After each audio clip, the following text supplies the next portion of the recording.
He's quite famous within the sales world.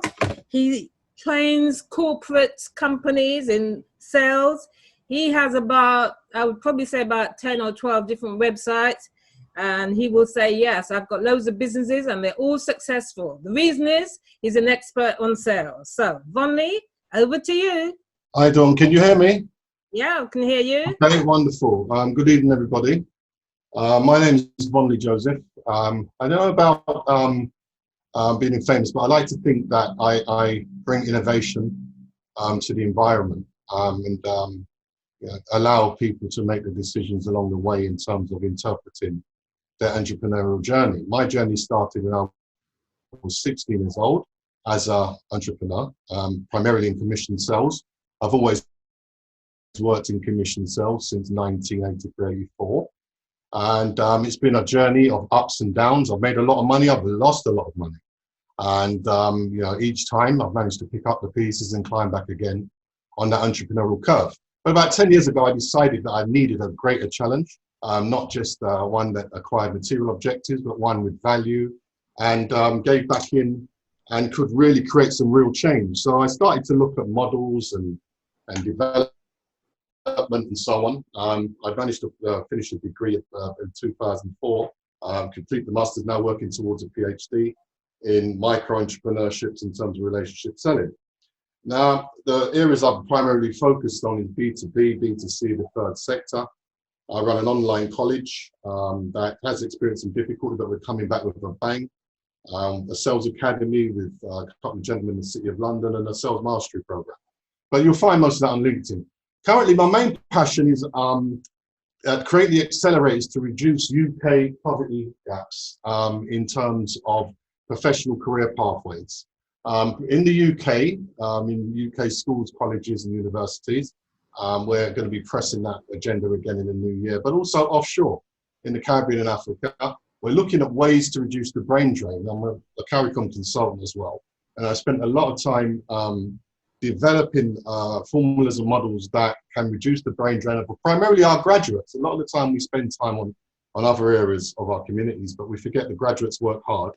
And there's a massive brain drain. And if you want to get economies to grow, you need to sustain that intelligence base. It's really important that we maintain the intelligence base and work through from there. Sorry, that's my son. He's just thrown me off slightly. So what we're really looking at is developing skills and professional sales from a new age perspective. And new age selling is something that I created. I'm seen as the godfather of new age selling. And what it is really looking at the old school sales tactics when we're talking about sales as an art and a science. Some of you may have heard of people like Neil Rackman and the likes, where we talk about spin selling. But spin selling came out in 1988. And for me, it's somewhat archaic because you've now got the millennials. And what you've got is millennials feel that you can make sales at the press of a button with digital marketing, which is the primary way. But I find that very reactionary. And then you've got the old school who was somewhat out of date with technology. So you've got a vacuum in between the two. And once I identified this vacuum, what I look to do is bridge the vacuum between the two. So not only will you use technology to generate leads and inquiries and so on, but you also need to be able to close those deals as well. And a lot of people fail to understand when you generate leads online, you still need to speak to people, you still need to convert, you still need to negotiate. And that's where a lot of us fall down. We're good at generating inquiries, but we tend to forget that we have to close the deals, and it's closing deals that brings in revenue. And of course, when you're bringing in revenue, you're getting into profit. So that's the key area with new age selling, and that's a science that I've developed, and it's something, if you want to know more, I'm sure you can get the contact details. The other area, which I'm very passionate about, is an Afropreneur. And an Afropreneur, the way I've defined it, and I'm still working on it, so it's not specific, and those of you who disagree, I'd be welcome to your feedback. But I see it as a self-sufficient business person with an African-centered economic worldview that takes risk to generate economic wealth for themselves and the African diaspora. And what I mean by that is a lot of us are doing business, but we really need to look at business in terms of not just from a micro level, but also a macro level as well. You know, we need to start thinking more globally, and it's something that I'm really tuned in with. The way that I believe most business should approach their business is a proactive business generation, which is, yes, I've heard people speak about education and so forth, and that's really important, that we have a level of education that we're grounded in, but also underpinning what those educational needs are, because a lot of us, sorry about that, my pinging away, can you get that phone up for me? Right. What a lot of us need to understand is that when we identify our needs in business, we tend to mix and match. Now, I always say to people, if you were going to deal with somebody, a lawyer, a doctor or physician, and they were not qualified, would you deal with them? But for some reason, we seem to feel that we can set up and start a business and get the business up and running just by our wits. Now, the basis of that is a lot of time you're going to run into trouble. So I notice now a lot of people are creating a lot more awareness in terms of individuals getting more educated towards sales, but I also noticed that a lot of the colleges are picking that up. And although the colleges serve their purpose, I struggle to understand how the colleges are going to be able to fill that gap efficiently. The entrepreneur on the ground, particularly, especially at a micro level, when you're using scarce resources or what we now know today as bootstrapping, it experiences high amounts of difficulty.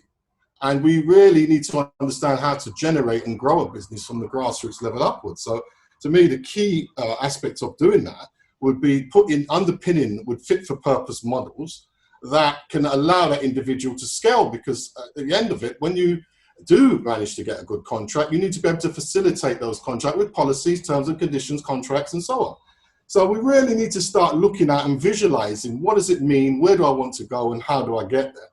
And that's the way I see the underpinning growth skills. And I look at areas like telemarketing, particularly cold calling. Everybody hates cold calling. I love cold calling. Cold calling is the one that always gets me out of trouble. What a lot of people don't realize, in the professional sales market, 15% of the salespeople that get the money generate 85% of the new business. And that's done through cold calling, especially at a higher level when you look about markets and stock markets and so on, right across the board, where the real heavy sales takes place. And we really need to come to understand we should not be scared of the telephone. We should be able to track down the individuals we want to speak to and have a skill base that we're able to put across to them what our products or services are. Also, electronic marketing. I haven't disassociated from that because I do see that as part of the new age. But in terms of electronic marketing, I've called it electronic marketing because you've got digital marketing, you've got social media, you've got e-marketing, you've got all these different aspects towards generating leads. But like I said earlier, I see it as lead generation. All right. And when we look at that and we're generating inquiries, we really need to underpin that and understand that it's one thing when you're getting prospects, it's another thing either getting them to click to buy or to generate that lead and close the deal. And then direct sales. Now, direct sales to me is my passion. It's something I spent a lot of years in. And I know a lot of people undermine it, but I strongly suggest if you're in business, learn how to direct sell. Because if you learn how to direct sell, no matter how low you hit, and believe me, I've had some very low times, you're always going to come back because you have the skills and ability to be able to go out and close that deal and negotiate a platform to be able to pick yourself up again. So let's look at the Black UK background in a very brief way. So when the black businesses around the 70s, 80s, you had Dark and Dryden hair products that came in. They were seen to be the first black millionaire businesses. And they went on to set up things like the Black Business Association and so on. And some great guys like Manny Cotter, God rest his soul. And they did some wonderful work on the ground. They really put back in a lot of their own money into making black business more efficient on the ground in the UK. And around the 80s and 90s, you had the birth of the Buppies. I'm sure a lot of you know the birth of the Buppies, but for those of you who weren't around that time, I'm probably giving away my age. What a Buppie is an educated black professional in a well-paid profession who lives and works in or near a city, or a young, upwardly mobile black professional. So the opposite to that would be on the Caucasian side would be the yuppies. So those of you who are not overly sure, look up what the yuppie is and work from there. But we're looking at the past. So we've had a arrival of lots of these businesses on the high street, lots and lots of businesses on the high street. We've seen the growth of that, but where are most of these businesses centered? And what they're really centered around, let's be honest to ourselves, is hair salons, barbers, food shops, and small groceries. Now, that's great, but who's supplying that chain? And who's actually supporting the agricultural side of it. So going forwards, when we're looking at what we call a forward integration, we can see that the business can be generated quite well that way. But look at backward integration. Let's look at supply chains and demand in terms of the wholesaler, the agricultural process of farmers in Africa and the Caribbean. Is there a direct connection? Is there a supply chain, or are other communities taking charge of that and then supplying us our own goods and products along the way? So this is an area that I really want to look into more in depth. You know, I'm not going to go into the research that I've got at the moment, because I'll be here till tomorrow morning. But let's just say, on the surface of things, as it stands at the moment, we've got a lot of work to do. Although there's a lot of cooperatives in Africa and the Caribbean, there's a lot of support for that. What's happening? The governments are taking the products and selling it from the smaller farmers and selling it onto mainstream companies, which is not really what we want. We want direct supply chain. Therefore, we can create our own supply chains back and front, and then we're in charge of our own economy. So that's really important as far as I'm concerned, in terms of supporting a lot of those small businesses. So front line, we're okay. Back end, we've got a problem. And anyone who knows, the general's always in the back office. At present, we've got to move into the creative industries.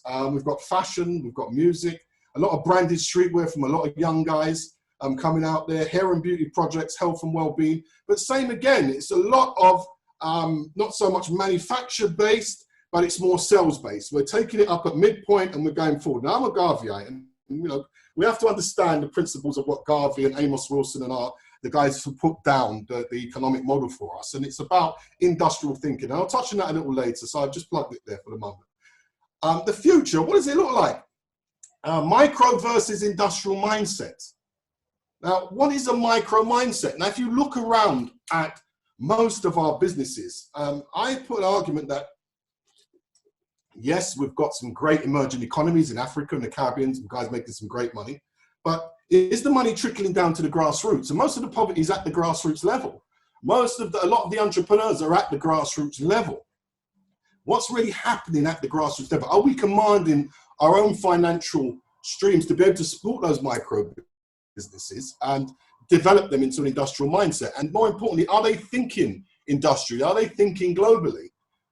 For instance, you may have a hair salon, for instance. Are you thinking about manufacturing your own products?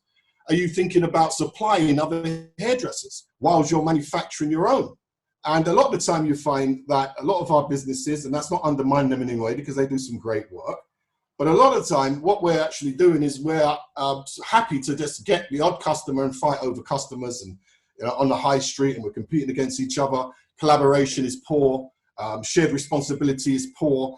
Association working together is poor. There's a lot of poor lines of communication, and communication is the key. Effective communication is the key. It's really important that we drive communication amongst ourselves. Communication costs nothing except voice and ears. And my nan always used to say to me, you have 2 ears and 1 mouth, use them in that order. And I think what we're doing a lot of the time, and that's not to undermine anybody out there, but we're doing a lot of talking. And what we need to be doing is a lot more listening, those of us in business, to really start to underpin what it means. We know what the issues are. We know what the problems are. What we're not doing, we're not putting ourselves in an industrial mindset. And we really have to make that shift away from that. And I believe sales is the way, because once you can command your own sales, you can command the education behind the sale, you can command the enterprise, you can empower people, you can drive people, you can take them to a next level. Because this is where the game is won. The game is won in winning markets. When we were taken into slavery and so forth, it might look at it negatively, but they didn't come and sell sugar and came back to us. They didn't come and sell rubber back to us. They came into their own market and they created a market. We need to challenge in that market. We need to go and seize the market. This is where we need to be. We need to start focusing. We need to start opening up our minds. Even though we're working small scale, we need to start thinking on a larger industrial scale. This is where we have to be. We have the supply chain. We have the raw materials. We have the back end. We have the manufacturing capability. Okay, I agree, the quality management systems can be desired for, but we can fix that. What we need to be able to do is open up and stop the chitty chatter pitty patter and get on with the real business. And that's in winning market share and taking over. No argument. I'm not about challenging people and whatever. I'm into hardcore black economics. And don't get me wrong, I don't mind the Black Lives Matter campaign, but to me, I've seen a lot of those sort of things go on over the years, and there's still no change. How we get change is economic revolution. Economic, the revolution was within ourselves. It's not anybody else. We don't have to ask nobody for change. We can take change and seize change from within ourselves. The lady said earlier, we have to be the change from Mahatma Gandhi. Well, he got that from Marcus Garvey. Okay, when he went down to South Africa and he started to deal with the early stages of the ANC, who were rooted in Garveyism. All right, out of many we are one. Together we aspire, together we achieve. Eric Williams. So we need to understand where we're coming from and really start to understand that and win the market and take some pride in it and not be scared in going out and winning market. Come on, just be competitive. Why are we always marketing ourselves at the grassroots level? And those of us who do manage to climb up, why is there no connection to the younger ones coming through to be able to open up the door for them as well? So we need to pay attention to that in massive detail. And the African-centered global thinker. What is the African-centered global thinker? Well, the person who taught me said, when you look at the world, don't look at it from the UK. Look at it from Ethiopia, the birth of civilization, the home of education, the home of civilized as we know it society today. And we're not talking about from a Greek perspective, we're talking about from an African-centered ideology called Kemet. So when we understand the massive amazing things that we did, you put pyramids on the planets, create language and all sorts. Don't worry about anybody else is telling you. Let's go back to basics. Right? And let's understand, one has to know where they're coming from to know where they're at, to know where they're going. So when we look at the world, we need to look at it from Ethiopia. And when His Honorable Haile Selassie put down the first business center in Addis Ababa, a lot of people mock him, but he knew what he was doing. So why is it today that we're not competing on a global scale? Why is it we're still fighting microeconomics? And we need to understand what macroeconomics can do. And we need to really open up the game. So in terms of a global thinking, even though we may have a small business, let's start to think in terms of the world. The internet gives us that leverage today. Think of somebody out there in a village who might be able to support, who's maybe growing their own crop. By able to give them a different route away from selling to government and create an open market. Let's think of the skills sets that are there within the Africa and the Caribbean that we're able to nurture and develop and bring to market. You know, we do some examples, some of the best sugar in the world. We've got loads of different rums and whatever. When you look in the shop, who's determining that market? We have to stipulate. It's time to stop speculating. All right, and we need to be a new age for a new beginning to leave that legacy. It's essential and imperative. I'm tired of knocking at hell's door. I'm kicking off the door of hell and I'm stamping the devil on his head, and it's time to rise up and be counted. There's nothing to be scared of. What's the most you're going to do? What is the most you're going to do? Lose a few material things along the way? So be it. So be it. It's time to rise up and be counted. We have the know-how. When you look at our youngsters, I looked at the stats. I was on a program with BTEC just this week with Equal. And I was amazed to see 51% of our youth are incarcerated. Right? The stats in the youth custody, the justice system, 51% are from Black, Asian, minority ethnic groups. What kind of madness is that? And we want to talk? Let's get on with it. Let's put down the roots. Let's start to have serious negotiation. The Pan-African Congress used to sit there and wave incense all day long and talk for years. Great organization, no tooth. They took the no tooth in the tiger. The African National Congress, CARICOM, all these wonderful organizations, no tooth, because they're unable to connect with us at the grassroots. What we need to be able to do is go up there, sell ourselves to them, get hold of our industries, get hold of our raw materials, get hold of our people on the ground and make them connect. We have enough philanthropists out there who are willing to invest. We're just somewhat unorganized. But I always say to people as a chaos strategist, amongst chaos, there is always an order. The universe operates in order. We just have to understand what that order is. So it's time to stop Play-Doh economics and start to get on with the real hardcore economics. Front line, start converting sales, start winning business and bringing the business back home. Your money needs to underpin products, services, to underpin our own commodities. You know, we really need to understand. I mean, it's great that we're talking about the black pound and that, but who is the person that we're spending the money with? Who are they banking with? If they're banking with Barclays or NatWest or one of them, is that the reality? Isn't that money still going back into that same thing? When are we going to start to wake up and realize that the only way we're going to start to get empowered, economically empowered, is by driving sales, having our own system that we can bank financially, linking it to our commodities that drive our shares, and we're able to command our own marketplace. That's the way forward, and that's what I truly believe in. So thank you for your time. And for those of you who find that I'm a bit hard-lined, I'm not apologizing, because that's the way I am. And if I've offended you in the way, I've done my job. Those of you who are happy to hear my voice, I'm sure I'll be somewhere again in the future. And I look forward to the soldiers that are prepared to stand up and be counted. It's time to, the new year's coming. We're in an age of uncertainty. I'm doing a lot of phone calls now in terms of graduate recruitment. And what I'm finding, a lot of companies are saying, oh, we're not prepared to recruit, like their heads are in the sand like ostriches. You know, well, we're waiting. What were you waiting for? Were you waiting for the government to dictate what direction you go in? You know, real entrepreneurs are made in recessions. So we have to understand, let's start seizing the time. Let's start getting the right positive mental attitude. Let's start focusing, refocusing ourselves and go out there. Let's not listen to all this negativity going on around us. We are a positive people. This is the golden dawn, the age of consciousness. Let's rise up and be counted economically. That's the only thing we've got to deal with. Everything else we have in place. But what we're not dealing with is our economics, and we're not doing it because we're not converting the cells. We're still working from raw materials, and we're not linking, like I said, the cells to our commodities. So let's bring it home and make change for the future generations to come, because that will be the legacy. And I don't know about you, but I'm prepared to die trying. Thank you for your time. God bless. God bless you. Vonley. Goodness. Well, this is Vonley Joseph. If you haven't met him before, there he was. His camera's not working, so it's not like he's shy or anything, which I'm sure you've gathered. But that wasn't going to stop him. You heard his voice, strong and powerful.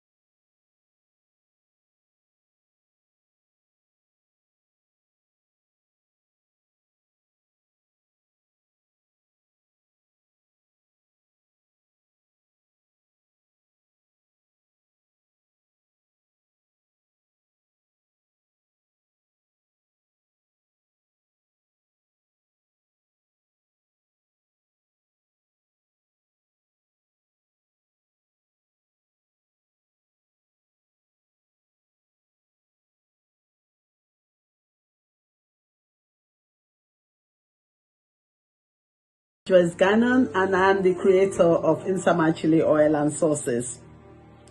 Insama brand was inspired by a lovely old lady called Mama Nsama. Mama Nsama made her chili oil a real labor of love. She loved making it, and she loved sharing it with everyone around her. You know, everyone in the neighborhood will have maybe a liter or two of Mama Nsama's chili oil. But sadly, when Mama Nsama passed away, I didn't just want that to be the end of her story, of her legacy. So I wanted to carry on the legacy of the oil and the way she made it and the way she made it a labor of love.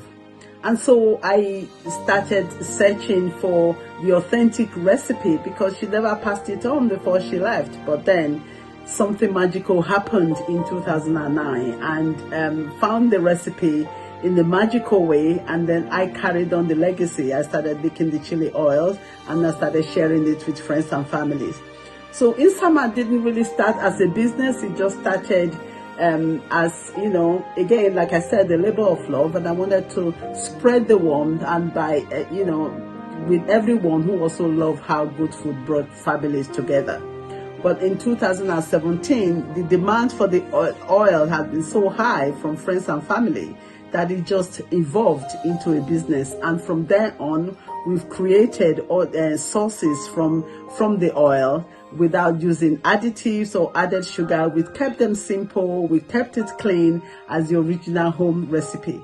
And that is how Insama started, and that's our story. So if you want to know more about our stories or to see the full range of our products, please visit our website, where you will see the inspirational story and also all the range of our products.